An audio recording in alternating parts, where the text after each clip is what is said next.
مسجد عائشہ سے عمرہ ہو سکتا ہے؟ جی ہاں ہو سکتا ہے۔ زندہ کے لیے طواف نہ کریں، اپنے لیے کریں، بیٹوں کے لیے دعا کریں، طواف نہ کریں۔ طائف سے عمرہ ہو سکتا ہے کیا؟ طائف تو میقات ہے، نہیں کرو گے دم پڑ جائے گی۔ بیماری کے دوران میں، حیض کے دوران میں عورت حرم کے دروازے کے اندر بھی داخل نہیں ہو سکتی، باہر صحن میں بیٹھی رہے۔ عصر کے بعد اگر ہم احرام باندھیں تو کوئی نفل نہ پڑھیں، بس نیت کر کے آ جائیں۔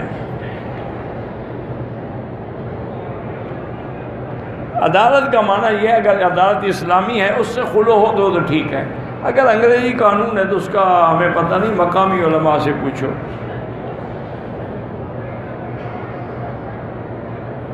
میں آپ کے درس میں حاضر ہوا تھا، مجھے بڑا فائدہ ہوا، اللہ قبول فرمائے۔ فرض نماز کے بعد دیکھیں نا میرا بھائی، حضور پاک ہمیشہ دعا فرماتے تھے، کبھی ہاتھ نہیں اٹھاتے تھے، کبھی اٹھاتے تھے، ورنہ دعا تو ہر نماز کے بعد ہے۔ اور یہ حدیث ہے کہ ہر نماز کے بعد دعا قبول ہوتی ہے، اور اسی طرح ہمیشہ آپ کی دعائیں ہوتی تھی، اللہم انت السلام ومنک السلام تبارک یا ذا الجلال والاکرام، اللہم اعنا علی ذکرک وشکرک وحسن عبادتک، اللہم لا مانع لما اعطیت ولا معطی لما منعت ولا راد لما قضیت ولا ينفع ذا الجد منک الجد۔ اور اسی طرح حضور نے فرمایا کہ اللہ کا ہاتھ جماعت پر ہے، ید اللہ علی الجماع، تو اس لیے جب بندے مل کے دعا کرتے ہیں تو کسی کی وجہ سے ہماری بھی قبول ہو جاتی ہے، اس لیے منع نہیں ہے، لیکن ضد نہ کیا کریں، کبھی اٹھائیں ہاتھ کبھی نہ اٹھائیں، کبھی اکٹھے اجتماعی مانگیں کبھی انفرادی مانگیں۔ حرم شریف کے بعد ہر آدمی اپنی دعا مانگتا ہے، اجتماعی دعا کا اہتمام نہیں ہوتا جیسے ہمارے یہاں ہے۔ ہمارے یہاں تو اب ضد میں تین دعائیں مانگتے ہیں نماز کے بعد، کیونکہ ان کو پہلی دعا پر اعتبار نہیں ہوتا۔ عورتوں کا حرم میں نماز پڑھنا بہتر ہے، ہوٹل میں بہتر ہے، لیکن چند دن کے لیے آئی ہیں تو حرم سے محروم نہ ہوں۔ کچھ دن مکے میں رہیں گے اور کچھ دن مدینے میں تو بالکل قصر نماز پڑھیں گے۔ میری بیوی کو اکثر پہ نماز پڑھتی ہے، بچہ تنگ کرتا ہے، ایک ہاتھ سے پکڑ کر نماز پڑھتی، کوئی حرج نہیں۔ چھوٹے پیشاب کے قطرے آتے ہیں تو ہر نماز کے لیے نیا وضو کریں، یعنی جو عصر کو کریں گے وہ مغرب تک کافی ہے، اور نیچے انڈر ویئر رکھیں تاکہ قطرہ کوئی مسجد میں نہ گرے، اور جب دوسرا وضو کرنے جائیں اس کو دھو بھی لیں۔ وہاں ہوٹل کے ساتھ جو مسجد ہو باہر اس میں بھی نماز پڑھو، 1 کا لاکھ تو ملے گا۔ طواف والدین یا اساتذہ کے لیے سب کے لیے اکٹھا نہیں ہوتا، ایک کے لیے ایک ہوتا ہے، دعا سب کے لیے ہوتی ہے۔ سبز رنگ کا لباس حضور پاک نے کبھی نہیں پہنا، اگر سبز رنگ کا لباس پہننا سنت ہوتا تو حضور خود پہنتے، صحابہ پہنتے۔ حضور پاک نے ہمیشہ سفید لباس کو اہمیت دی ہے، بس اب تو لوگوں نے ہر کسی کی جمع پارٹی جیسے ہے اس کا رنگ ہی اپنا ہے۔ میں مدینے واپس آیا، بخار تھا، دونوں پاؤں چادر میں لپیٹ دیے، 5 گھنٹے پاؤں پر چادر پڑا، کچھ نہیں ہوتا۔ میقات سے نیت کے بعد میرے شوہر نے مجھے نقاب کرا دیا اور کپڑا چہرے پہ لگا، صرف لگا یا نقاب باندھا؟ اگر نقاب باندھا ہوا تھا دم پڑ گئی۔ چوتھائی سر کے بال کٹانا جائز ہے، جتنے بال ہیں اس کا 1/4 کٹ جائے سارے سر کا۔ مغرب کی اذان کے بعد نفل پڑھ سکتے ہیں، لیکن حنفی حضرات کے لیے نہ پڑھنا افضل ہے۔ میں حنفی ہوں، کبھی نمازیں ملا کے بھی پڑھ لیتا ہوں، کوئی حرج نہیں، کوئی کفر نہیں ہو جاتا، یہ کفر اسلام کے جھگڑے نہیں ہیں، یہ اعلیٰ اولیٰ کی باتیں۔ بعض ائمہ کے نزدیک ہر سفر میں جمع جائز، امام صاحب فرماتے ہیں کہ نہیں، صرف عرفات میں اور مزدلفہ میں جمع حقیقی ہے، باقی ہر جگہ جمع سوری ہے، کہ ہر نماز اپنے وقت میں پڑھو، ظہر کو لیٹ کر کے پڑھو، پھر اس کے بعد صرف اول وقت میں پڑھ لو۔ اگر روزے کی حالت میں حیض آ جائے، روزہ ختم ہو گیا، اس کے بدلے میں آپ کو پھر قضا روزہ رکھنا ہوگا۔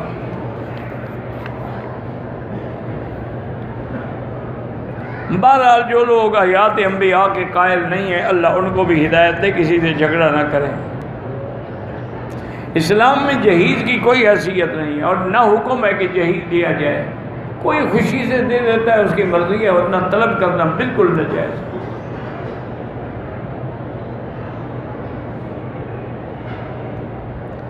مدینے سے واپسی پہ حید آ گئے، عمرہ بھی کر دیا. سبحان اللہ، دم بھی ادا کرو، توبہ بھی کرو، اور ایک دفعہ پاک ہو کے طواف بھی کرو. اتنا عقل بھی نہیں ہے. تم محض میں اپنے ملک میں بھی کبھی مسجد میں گئی ہو کہ یہاں تم آ کے مسجد کے اندر بھی چلی گئی اور طواف بھی کر دیا؟ ماشاءاللہ. حضور پاک کا جنازہ کسی نے نہیں پڑھایا تھا. حضور تو امام الانبیاء تھے، آپ کا امام کون بنے؟ 10 صحابہ جاتے تھے، درود شریف پڑھ کے باہر آ جاتے تھے. جنازہ ہم گناہگاروں کا ہوتا ہے، نبی تو معصوم تھے، ان کے لیے کیا دعا مانگی جاتی کہ ہمارے نبی کے گناہ اللہ معاف کر. ایسے لوگوں نے بنا رکھا ہے جنازہ نہیں پڑھایا. تو حضرت علی کہاں گئے تھے مشکل کشا؟ ان نے کیوں نہیں پڑھایا؟ حضرت حسن حسین کہاں تھے؟ پنجتن پاک کدھر تھے؟ محض صحابہ پر الزام لگانے کے لیے جھوٹ بولتے ہو. اللہ سے نہیں ڈرتے؟ قیامت میں کیا جواب دو گے؟ حضور کا جنازہ، حضور کا جنازہ. عمرے کے بعد عورت قصر کرانا بھول گئی اور واپس پاکستان پہنچ کے یاد آیا تو اب بال بھی کٹوائے اور دم بھی ادا کرے، چونکہ اس کو مکے میں بال کٹوانے تھے. آفاقی کے لیے بھی مسجد عائشہ سے عمرہ جائز ہے. اگر طواف کرتے ہوئے کسی چکر میں ہم حجر اسود کو اشارہ کرنا بھول جائیں کوئی بات نہیں.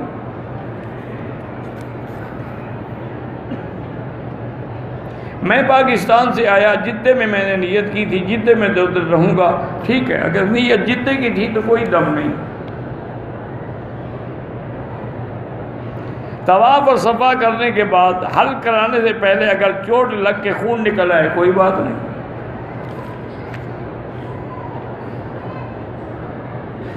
ایک نابالغ بچی کا نکاح نابالغ بچے سے کیا گیا، والدین کو حق ہے وہ کر سکتے ہیں کیونکہ وہ ان کے اولیاء الامور ہیں. تو لیکن لڑکی کو بھی پھر حق ہے خیال البلوغ کا کہ جب بالغ ہو انکار کر دے تو نکاح نہیں رہے گا.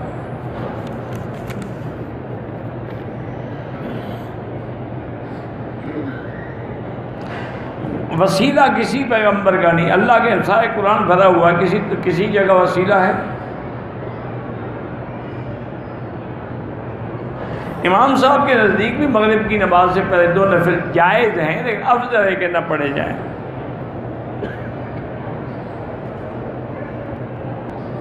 کینچی سے جو بال ٹک لگاتے ہیں دم پڑ جاتی ہے.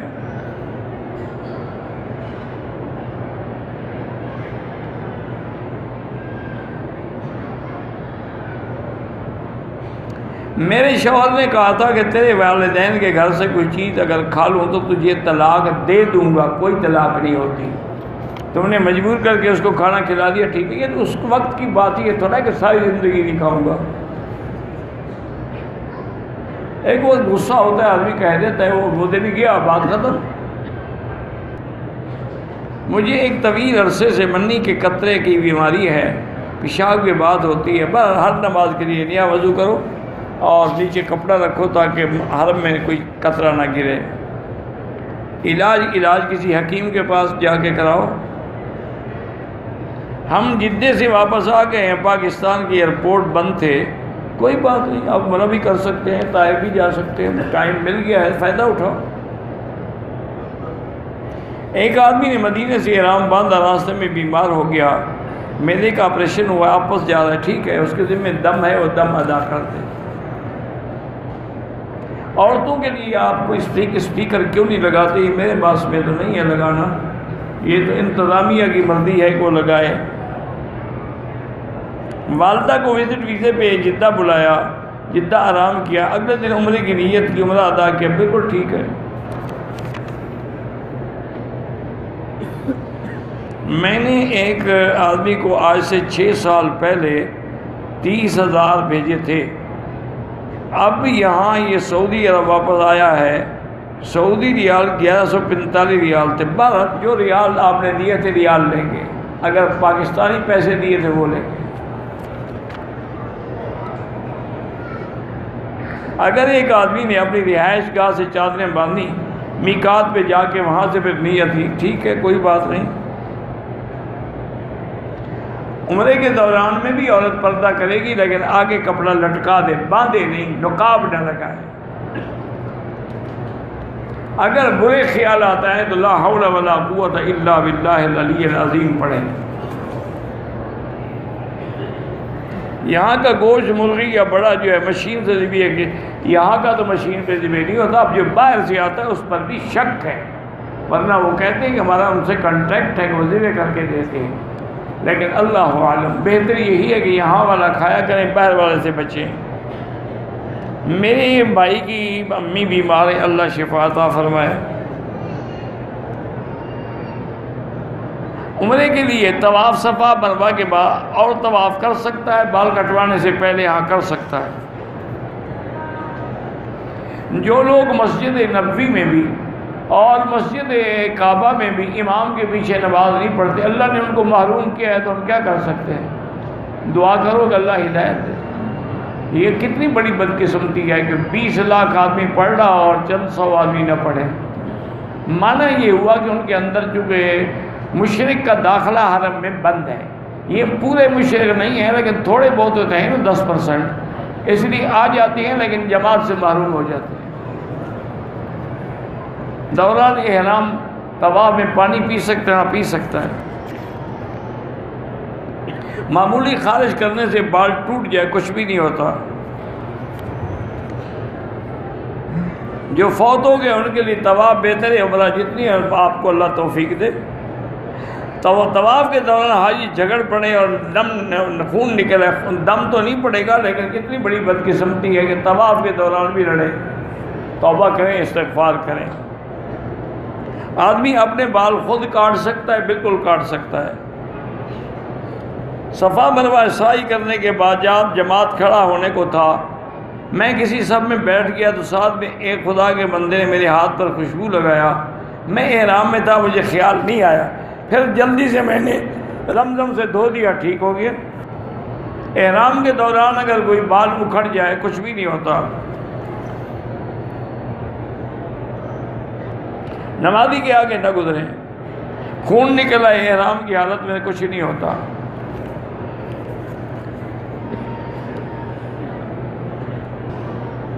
میری بیوی حالت حیض میں تھی، عمرے کی نیت کی تھی، ہوٹل میں آ کے غسل کیا، ایک ہاتھ کے ناخن کاٹ دیے، جبکہ اس نے میقات پہ تلبیہ اور نیت وغیرہ کر لی تھی، بالکل دم واجب ہو گیا.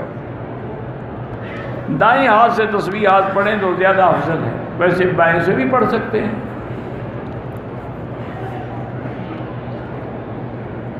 ہم لوگ ریاض سے آتے ہیں، راستے میں نماز کے دوران امام مغرب اور عشاء اکٹھی پڑھا دیتے ہیں، کوئی بات نہیں، پڑھ لیا کریں. حنابلہ کے نزدیک جائز ہے، شافعی کے نزدیک جائز ہے. مجھ پر قرض زیادہ ہے تو استغفار زیادہ پڑھیں.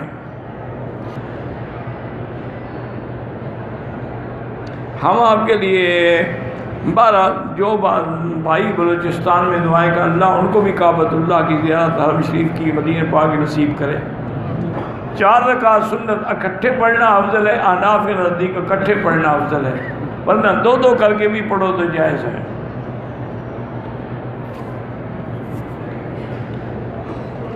میری بہن مکے میں رہتی ہے، جب اپنے ملک جاتی ہے واپسی بلادمی عمرہ کرنا پڑے گا؟ بالکل کرنا پڑے گا. مقامی لوگوں پر تو شریعت پہ چلنا اور زیادہ ضروری ہے. یہ تھوڑا ہے کہ جو مکے میں رہتے ہیں ان کے لیے سب کچھ معاف ہو گیا.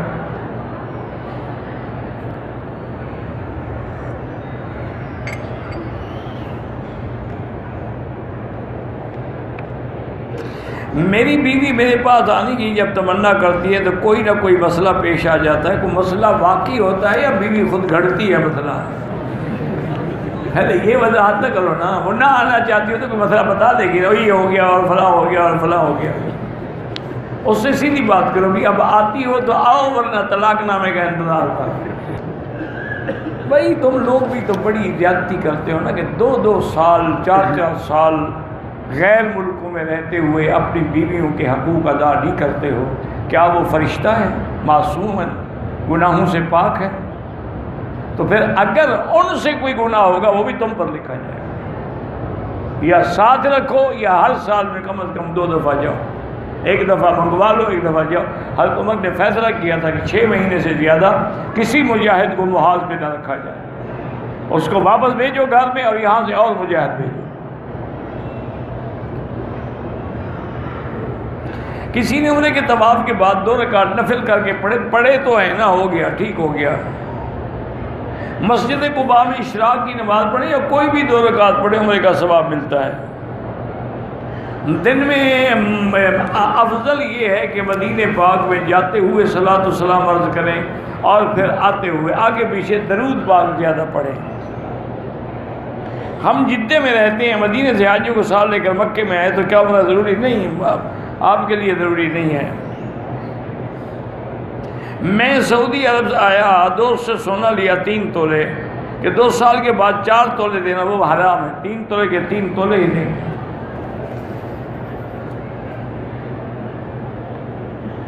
مدینہ شریف کے افطاروں سے پتہ نہیں، مدینہ شریف کے افطاروں سے کیا، افطاروں سے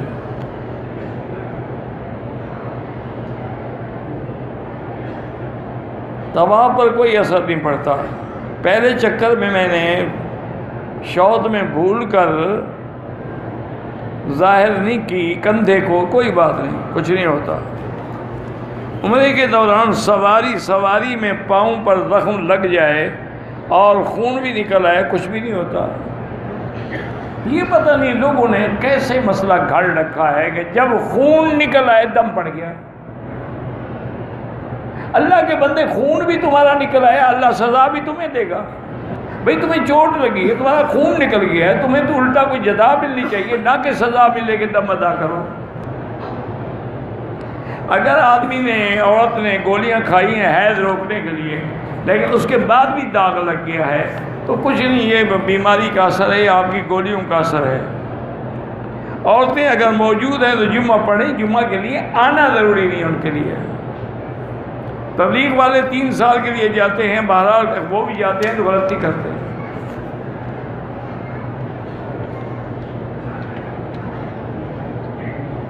میں پاکستان سے آیا ہوں، عمرہ کیا ہے، مدینے سے چلتے بخار تھا اس لیے عمرہ نہیں کیا، کوئی حرج نہیں ہے، کوئی دم نہیں۔ ہماری مظلوم بہن عافیہ صدیقہ کے لیے ہم عمرہ کر سکتے ہیں، بالکل عمرہ بھی کریں، ان کے لیے دعا بھی کریں۔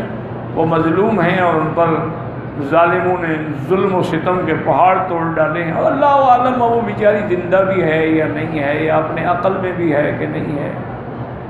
بس یہ ہماری غیرت کی بات ہے نا جی کہ مسلمانوں کو کوئی غیرت نہیں، بس زبانی کلامی بیان دیتی ہے۔ آپ اندازہ کریں کہ راجہ داہر جو سندھ کا راجہ تھا، اس نے 3-4 مسلمان لڑکیوں کو اغوا کیا اور اپنے حرم میں رکھا، اور نعوذ باللہ ان کے ساتھ وہ باری باری زنا کرتا تھا۔ اس زمانے میں کراچی کو کراچی نہیں کہتے تھے، دیبل کہتے تھے۔ ان بچیوں کو موقع ملا تو انہوں نے ایک خط لکھا حجاج بن یوسف کے نام۔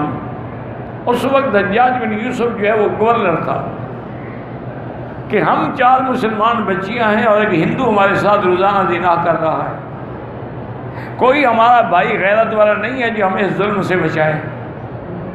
وہ انہوں نے کسی نوکر کے ذریعے کسی کو دیا، بہرحال وہ خط چلتے چلتے حجاج کو پہنچا۔ حجاج جو سب سے بڑا ظالم ہے، اس کو جب خط ملا تو اس نے فوراً اپنے بیٹے بھتیجے کو بلایا، محمد بن قاسم، اس کی عمر 16 سال تھی، اور نے کہا کہ یہاں سے فوج لے کے جاؤ اور راجہ داہر کی اینٹ سے اینٹ بجا دو۔ مسلمان لڑکیوں پر ظلم کرتا ہے۔ محمد بن قاسم نے آ کے سارا سندھ فتح کیا، راجہ داہر کی حکومت کو فتح کیا، اس کو تباہ و برباد کر کے رکھ دیا۔ اللہ تبارک و تعالیٰ نے ان کو اتنی غیرت تھی، وہ بغداد سے گھوڑوں پہ اور اونٹوں پہ آیا۔ تم صرف زبانی کلامی باتیں کرتے رہو۔ اللہم صلی علی سیدنا محمد وعلی آل سیدنا محمد کما صلیت علی ابراہیم وعلی آل ابراہیم فی العالمین انک حمید مجید۔ اللهم أنت ربي لا إله إلا أنت الأحد الصمد الفرد الذي لم يلد ولم يولد ولم يكن له كفوا أحد. اللهم إنا نسألك بأسمائك الحسنى وصفاتك العلى اللهم سلمنا ولا تسلمنا وامنحنا ولا تمتحنا اللهم أكرمنا ولا تهنا اللهم زدنا ولا تنقصنا اللهم آتنا ولا تحرمنا اللهم آثرنا ولا تؤثر علينا اللهم اجعلنا في زمانك وأمانك وإحسانك اللهم ارحم ضعفنا واجبر كسرنا واشفنا واشف مرضانا وارحم موتانا واستجب دعاءنا ولا تخيب رجاءنا برحمتك يا أرحم الراحمين. اللهم انصر الإسلام والمسلمين اللهم احفظ سائر بلاد المسلمين هذا البلد الأمين فاجعل آمنا مطمئنا سخاء رخاء إلى يوم الدين. یا اللہ بیماروں کو شفا عطا فرما. یا اللہ ہماری ظاہری باطنی روحانی جسمانی نفسانی بیماریاں دور فرما. یا اللہ بے حیاؤں کو حیا عطا فرما بے اولادوں کو اولاد صالح عطا فرما. جن کے گھروں میں بچیاں ہیں اللہ ان کے رشتے آسان فرما. بے روزگاروں کو روزگار عطا فرما قرض داروں کے قرض عطا فرما. یا الہ العالمین پورے عالم میں جہاں مسجدیں ہیں مدارس ہیں دین کے ادارے ہیں دین کے مراکز ہیں دین کے تبلیغ کرنے والے ہیں سب کی حفاظت فرما. یا ارحم الراحمین اس حرمین الشریفین اور بلد الامین کو قیامت تک ہر فتنے سے محفوظ فرما. یا اللہ پاکستان کی حفاظت فرما. یا اللہ یہود اور ہنود کی سازشوں کو ناکام کر دے. یا اللہ پاکستان کی حفاظت فرما. یا اللہ مسلمانوں کا ایک ملک ہے اپنی رحمت کے ساتھ حفاظت فرما دے. یا اللہ اس کے دشمنوں کو نیست و نابود کر دے. یا ارحم الراحمین یا اکرم الاکرمین یا اجود الاجودین ربنا تقبل منا انك انت السميع العليم وتب علينا انك انت التواب الرحيم. وصلى الله تعالى على خير خلقه سيدنا محمد وعلى آله وصحبه أجمعين. اللهم صل على سيدنا محمد وبارك وسلم.